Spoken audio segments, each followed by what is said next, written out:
Bienvenidos a Kaiser Report, soy Max Kaiser.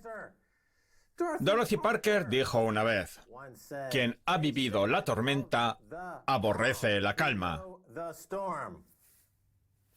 Está claro que no se refería a los banqueros consentidos de hoy en día, tan faltos de vida, espíritu y alegría de vivir, enganchados a los laxantes monetarios de Janet Yellen. Y encima ahora resulta que el Banco Central Europeo les sirve los beneficios en bandeja de plata.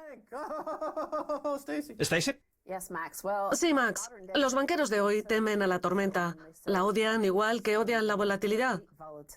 La odian tanto que los bancos centrales han tenido que crear una calma chicha en la que no hay movimiento, ni liquidez, ni circulación monetaria en los mercados de capital de todo el mundo.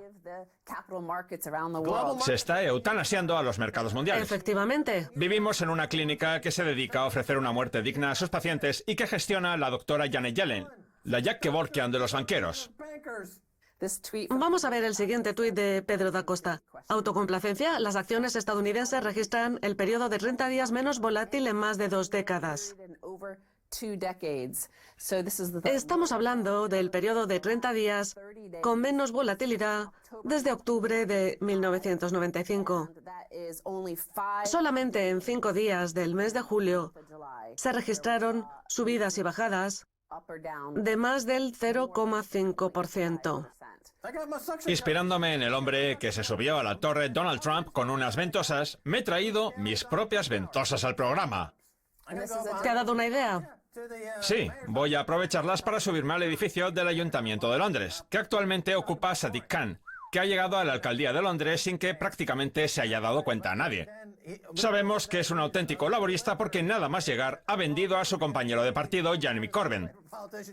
Bien hecho, Sadiq. Ha demostrado usted cuáles son sus verdaderos colores. En fin, vamos a volver al tema que nos ocupa, que no es otro que la desaparición de todo atisbo de vida en los mercados financieros por culpa de los bancos centrales. Vamos a ver otro titular relacionado con esta autocomplacencia, con esta falta de volatilidad y de señales de vida en los mercados. ¿Es posible que cuando las acciones vuelvan a la realidad tengamos la madre de todas las posiciones cortas? La noticia publicada en Wall Street también se hace eco de ese periodo de 30 días que se ha vivido en el S&P 500 y que ha sido el menos volátil desde 1995. Pero no solo eso, también hace alusión al volumen de operaciones que se sitúa en mínimos históricos. No en vano, un agente de bolsa de Merrill Lynch declara al periodista que a veces tiene que comprobar que tiene la computadora encendida para ver si sigue funcionando, porque no muestra ningún tipo de movimiento. Basta con ver este gráfico del S&P para entender lo que han hecho los bancos centrales con los mercados: arrebatarle su alegría de vivir. La línea azul representa las ganancias por acción de los últimos 12 meses, mientras que la verde representa el precio de las acciones. Pues bien, como ves, las ganancias llevan 2 años en declive, y lo normal es que los precios discurran paralelamente a las ganancias, por lo que también deberían ir a la baja. Sin embargo, los precios no han dejado de subir y se sitúan en una pequeña franja fluctuante que demuestra que la gente tiene miedo de apostar contra la Reserva Federal. Una de las máximas de Wall Street desde hace años ha sido siempre no enfrentarse a la Reserva Federal, no apostar contra ella. Lo interesante ahora es que la cantidad de acciones en manos de los bancos centrales es mayor que la que poseen otros inversores. Nos encaminamos rápidamente hacia ese punto de desequilibrio. Seguramente no hayamos llegado aún, pero no nos quedará mucho. Y si a eso le sumamos la cantidad de compras apalancadas, fusiones y adquisiciones que se llevan a cabo, resulta evidente que los mercados en los que puede participar el gran público son más pequeños que aquellos que están en manos de los bancos centrales o que se han comprado de forma apalancada hasta desaparecer. Y esto incluye también a países. Grecia fue objeto de una compra apalancada. Y ahora el punto de mira está puesto en Portugal, en España, en Francia. El capitalismo de libre mercado, tal y como lo conocemos, está dando paso a una nueva realidad dominada por la planificación central de los bancos centrales. Que, como decía antes, le han arrebatado todo atisbo de vida. Primero tuvimos la opción de venta de Greenspan, luego la de Bernanke y ahora tenemos la de Yellen. Solo que esa opción de venta cada vez es más pequeña. En 1987, tras el gran desplome financiero que se produjo y que tú viviste de primera mano, y en el que los mercados cayeron un 20% en un día, los bancos centrales acudieron al rescate. Esa es la razón por la que ahora no se registran movimientos superiores al medio punto, porque saben que la Reserva Federal está lista para intervenir en cualquier momento y cubrir las posibles pérdidas que se pudieran generar. Por eso, todo el mundo opta por permanecer en el mercado. Así es, la Reserva Federal es como un antidepresivo, como el Prozac, un fármaco que ya se administra a los niños desde que cumplen un año, lo que les convierte en zombies. De ahí que tengamos este mercado y esta economía zombie en la que, por ejemplo, Bill Gates tiene una fortuna de 90.000 millones de dólares. Ya lo decía Piketty en su famoso libro, aunque te pases el día sentado sin hacer nada, los mercados se encargarán de seguir dándote miles de millones de dólares, porque el riesgo que conlleva el hecho de que una persona acumule dinero disminuye claramente a medida que va acumulando más y más. Al hilo de esta falsa realidad, como la denomina Wall Street, con esos precios estables y esa bajada de las ganancias en los últimos 2 años, ¿qué hay debajo de esa falsa realidad paradisíaca? Matt King, responsable de estrategia crediticia del Citigroup, lo explica de este modo a The Journal. Todo parece distorsionado y antinatural. Sabemos que el origen de todo está en los bancos centrales, pero da igual. No se puede hacer nada para impedir que continúen por esa vía. O sea que no hay nada más importante que los bancos centrales. En este programa hemos tenido invitados que consideran que el mercado ha tocado techo, pero yo siempre les digo que no, que la capacidad de los bancos centrales de hacerse con más activos de estos no se ha agotado aún. Hace un par de años el Banco Central Europeo tenía muy pocos bonos y acciones acumulados en la balanza general. Ahora, en cambio, está inmerso en un programa de compra de activos de enormes proporciones. Tiene 10, 15 o 20 billones de dólares más en activos. Hace poco, un invitado que hemos tenido en el programa reconocía en una entrevista que un mercado que cotiza en los 20.000 puntos puede pasar rápidamente a hacerlo en los 40.000. De acuerdo, acabamos de ver el efecto que ocasiona la Reserva Federal de Estados Unidos, el mayor de todos los bancos centrales. Este es su efecto. Vamos a ver ahora cuál es el efecto que provoca el Banco Central Europeo. La línea azul representa los bonos no adquiribles por el Banco Central, mientras que la verde representa los adquiribles. Y estos son los adquiribles para ser comprados por el Banco Central y los no adquiribles los que no serán comprados por el Banco Central. Pues bien, como vemos, el rendimiento de los adquiribles es un 30% mayor que el de los no adquiribles, únicamente por tener acceso directo al Banco Central Europeo. Y las leyes cambian todos los días por iniciativa de Mario Draghi para que satisfagan sus necesidades. El capital no está sujeto a ninguna ley que regule los mercados. Esa ley simplemente no existe. No existe esa ley. Los mercados aportan su propia ley. ¿Qué ley es esa? Los banqueros centrales, con su intervención, son los que eligen quién gana y quién pierde, o al menos quién gana menos. En fin, pasamos a nuestro siguiente titular. El BCE entrega dinero en secreto a una selección de empresas. Se ha descubierto que el BCE ha comprado bonos de 2 colocaciones privadas y, más concretamente, de 2 gigantes energéticos españoles. Cabe recordar que, como colocaciones privadas que son, no necesitan prospecto ni auditoría como las públicas. Y encima se trata de bonos nuevos, no antiguos, lo que significa que el BCE está creando dinero nuevo para poder comprarlos. En el mes de junio, el BCE empezó a comprar bonos de algunas de las empresas más poderosas de Europa y de las filiales europeas de varias multinacionales extranjeras, lo cual elevó la rentabilidad media de la deuda corporativa de grado de inversión un 0,65%. Actualmente hay grandes cantidades de deuda corporativa con calificación elevada y vencimientos a más corto plazo con rentabilidad negativa, mientras los inversores, a quienes parece que les han lavado el cerebro, cometen la absurdez de pagar por el privilegio de prestar dinero a las empresas. El 12 de agosto, el BCE había entregado a las empresas más de 16.000 millones de euros recién emitidos a cambio de sus bonos corporativos. A la opinión pública se la había engañado diciendo que esos bonos eran antiguos, cuando lo que ha sucedido en realidad, tal y como revela el Wall Street Journal, es que se trata de un dinero nuevo, recién emitido, que se entrega a una élite selecta. Lo acabo de decir. No existe ninguna ley en este mercado. Mario Draghi es el Pol Pot del mundo de las finanzas. Su mentalidad colectivista le hace creer que el dinero se emite de la nada y que con él puede comprar grandes empresas energéticas con el único propósito de evitar ajustar los mercados a la realidad. Están intentando huir de la realidad todo lo que sea posible antes de que la realidad acabe imponiéndose. Mario Draghi espera estar muerto para cuando la realidad de sus políticas acabe manifestándose. Ese es su único propósito en la vida. No sé qué edad tendrá, pero está claro que lo único que pretende es pasarse el tiempo de vida que le quede emitiendo moneda. Evidentemente, pasado ese tiempo, acabará estallando una gran crisis, pero como ya no estará él, eso le da igual.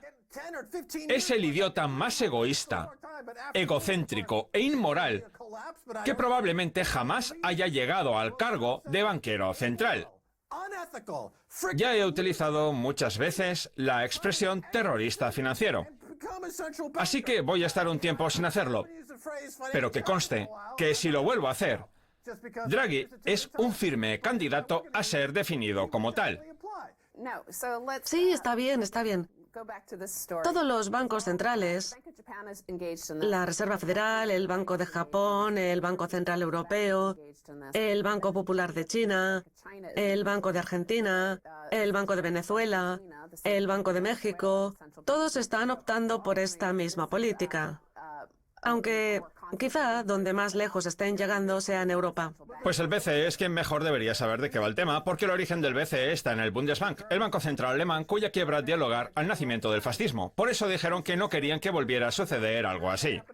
Vamos a ver rápidamente un último fragmento. Se trata de un caso de darwinismo financiero llevado a una escala jamás vista. Gracias a la intervención del BCE, las grandes empresas europeas con una situación financiera más sólida, incluidas algunas que son en su mayoría propiedad del Estado, como el gigante energético francés EDF, tienen un acceso más rápido, más sencillo y más barato a los fondos, muchos de ellos públicos, que el resto de integrantes del mercado, y encima, a partir de ahora, puede que hasta reciban el dinero en secreto. Lo que supone todo eso es que ya no hay competencia, que ya no hay ese riesgo, esas tormentas que caracterizaban a los mercados y que fueron las que dieron lugar a las economías tan grandes que tenemos y a las revoluciones industriales del mundo. Ahora solo tenemos la calma chicha de unas economías y un sistema financiero moribundos.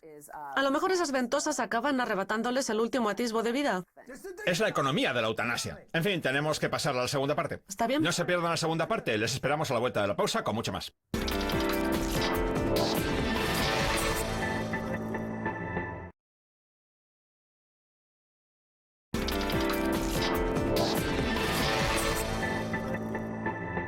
Bienvenidos de nuevo a Kaiser Report. Soy Max Kaiser. Es hora de viajar hasta Dublín para hablar con Mark O'Byrne de goldcore.com. Bienvenido de nuevo, Mark. Gracias, Max. ¿Qué tal el verano? Un verano estupendo. En fin, antes de adentrarnos en el tema del oro, me gustaría preguntarle por el disparate que se está viviendo en Irlanda, donde, según algunas informaciones, el precio del alquiler está un 5% por encima respecto al que se alcanzó en el cenit del llamado periodo del Tigre Celta. El precio de la vivienda en Dublín se acerca a los máximos que se alcanzaron por aquel entonces, por lo que de nuevo se puede hablar de burbuja. Una de las razones tiene que ver con la oferta y la demanda, y más concretamente, con la falta de oferta de viviendas de 3 y 4 dormitorios. Los miembros de mi generación, que fueron los que compraron casas y posteriormente se vieron atrapados en una situación de patrimonio negativo tras el Tigre Celta, ahora tienen hijos y necesitan una vivienda más grande para acomodar a su familia. Otra razón es el crecimiento de ciertos sectores de la economía, sobre todo en Dublín, donde el sector tecnológico funciona muy bien. No en vano, empresas como Google, Facebook, Twitter, LinkedIn, eBay, PayPal o Microsoft tienen su sede aquí, lo cual genera un interesante flujo migratorio de jóvenes europeos muy bien preparados, venidos de España, Italia, Grecia y de otros países, que cobran salarios bastante dignos y que están expulsando a otros profesionales del mercado. Y por último, la tercera razón está en la cantidad de constructores que están comprando viviendas gracias al casino que han organizado Mario Draghi y el resto de los banqueros centrales con eso de los intereses cero y los intereses negativos. Los constructores se han dado cuenta de que ni los depósitos ni los bonos ofrecen rentabilidad. Y por si fuera poco, hoy en día tener depositado el dinero en un banco irlandés es algo que conlleva un gran riesgo.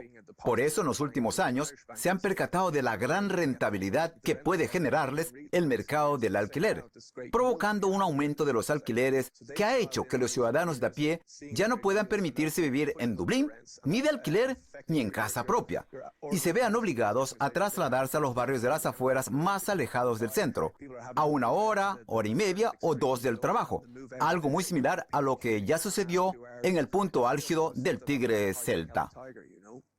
En ese punto álgido del Tigre Celta, los bancos y los promotores inmobiliarios operaban con unas valoraciones extremas. Luego el mercado dio la vuelta y empezaron a perder dinero como locos por culpa del exceso de apalancamiento que tenían. Pues bien, la tendencia actual parece tener mucho que ver con lo que está sucediendo en el sector tecnológico y con muchas de las empresas que acaba de citar. ¿Está la economía lo suficientemente diversificada como para soportar un nuevo estallido de la burbuja tecnológica o el grado de exposición a este sector es demasiado elevado? Bueno, la economía está expuesta, pero no solo al sector tecnológico. No en vano, hay una gran cantidad de contables, abogados, servicios financieros y bancos inmersos en un sector como el inmobiliario, que de nuevo vuelve a estar en auge. Así pues, la economía vuelve a depender mucho del mercado inmobiliario, aunque seguramente no tanto como durante el Tigre Celta, porque también están el sector tecnológico, la agricultura y las exportaciones, lo que hace que no estemos tan expuestos como por aquel entonces.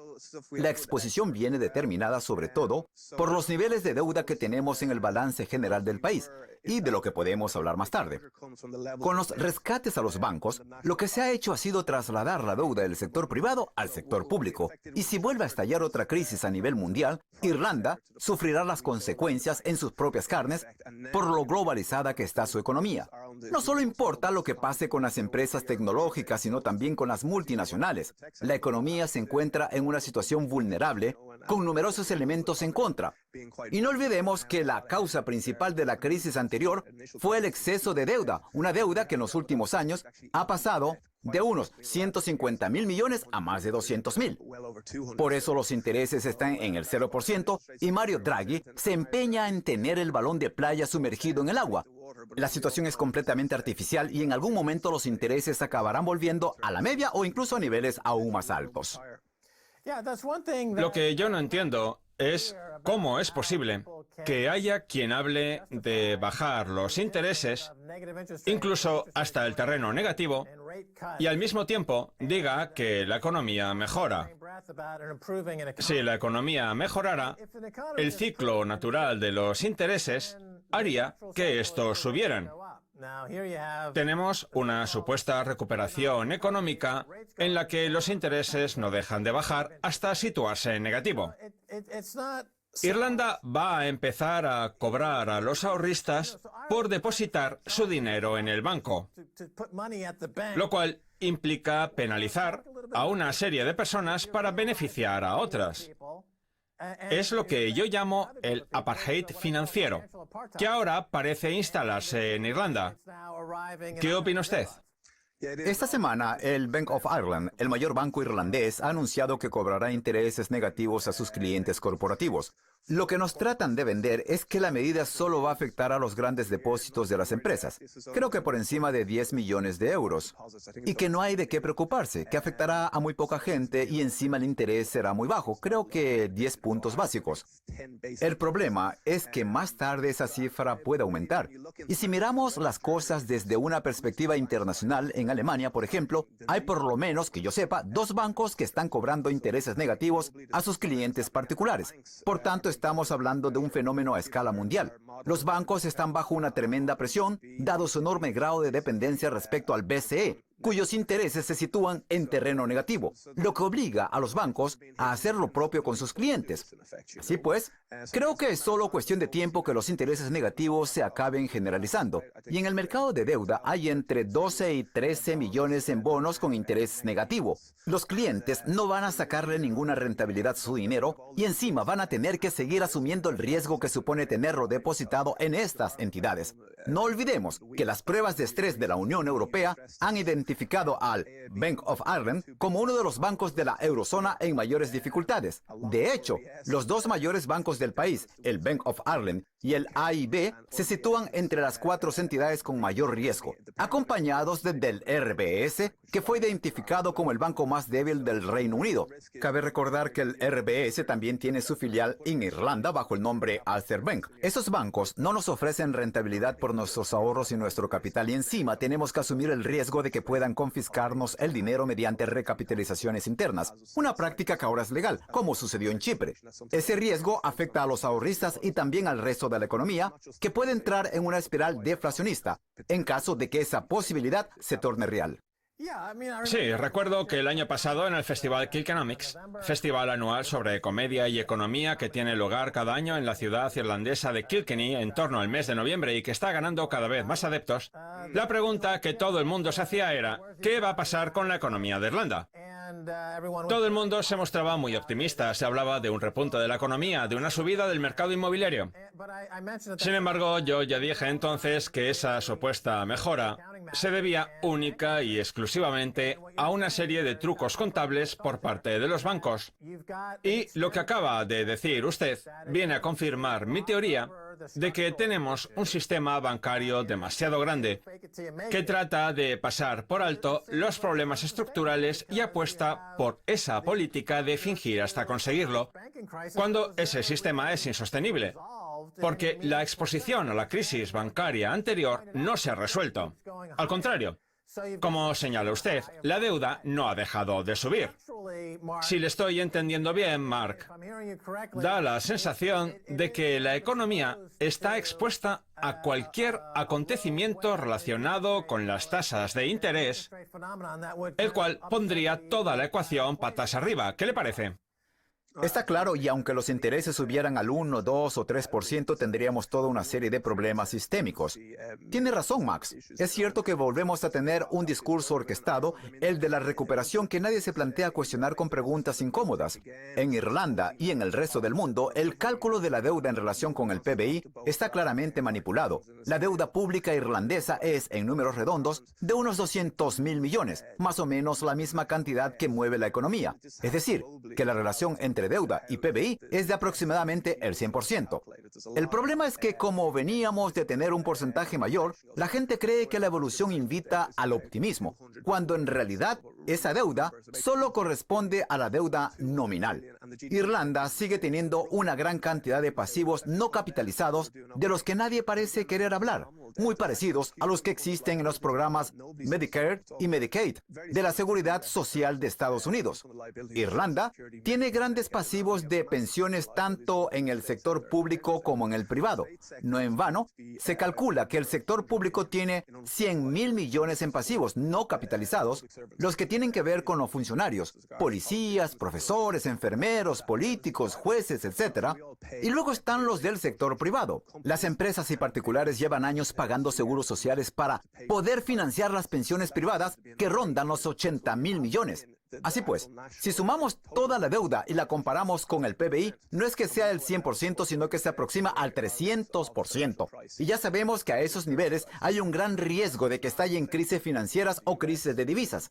Esa es la situación en Irlanda, una situación que no dista mucho de la de Estados Unidos, donde la deuda sube en torno al $1 billón al año desde que Obama llegó al poder, incluido durante este supuesto periodo de recuperación. La deuda de Estados Unidos se acerca a los $19 billones y además el país tiene entre 100 y 200 billones en pasivos no capitalizados. Es ahí cuando uno se da cuenta de que esta recuperación es muy, muy frágil. Está claro que acabaremos teniendo un cisne negro de entre otros muchos y ese acontecimiento volverá a llevarnos a una recesión. Ya hay muchos datos que apuntan en ese sentido, Max. Permítame que le interrumpa. Es cierto que la recuperación que tenemos es frágil, una situación a la que muchas de las grandes fortunas del planeta, como recogen ustedes en su web, han reaccionado comprando oro. Llevábamos años hablando del metal sin que hasta ahora hubiera atraído la atención de los plutócratas y multimillonarios hasta los últimos 6 o 9 meses. Háblenos al respecto. Sí, durante la crisis financiera ya empezó a verse una ligera tendencia alcista en el mercado del oro, pero ahora esa tendencia está yendo a más.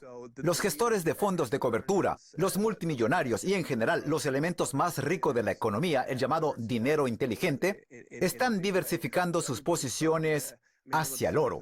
De hecho, uno de los gestores de bonos más inteligentes del mundo, Bill Gross, ex miembro del PIMCO, se ha mostrado muy favorable a llevar a cabo esa estrategia.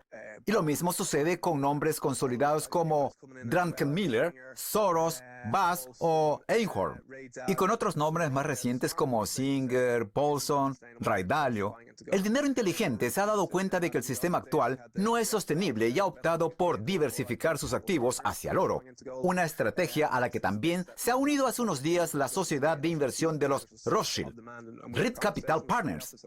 Muchas entidades de gestión del patrimonio han optado también por el oro. No en vano, las conversaciones que llevamos desde hace años con entidades de gestión del patrimonio de Rusia ahora empiezan a dar sus frutos. Y también hay demanda institucional. La mayor compañía de gestión de inversiones del mundo, BlackRock, también adquiere posiciones en el oro, al igual que la gran aseguradora alemana Munich Re, una de las mayores, si no la mayor, del mundo. Mark, tenemos que dejarlo aquí. Gracias por haber estado en el programa. Gracias, Max. Muy bien, esto es todo por hoy en Kaiser Report. Somos Max Kaiser, este es Herbert. Quiero dar las gracias a nuestro invitado Mark O'Byrne de goldcore.com. Si quieren contactar con nosotros, escríbanos un tuit a Kaiser Report. Hasta la próxima, adiós.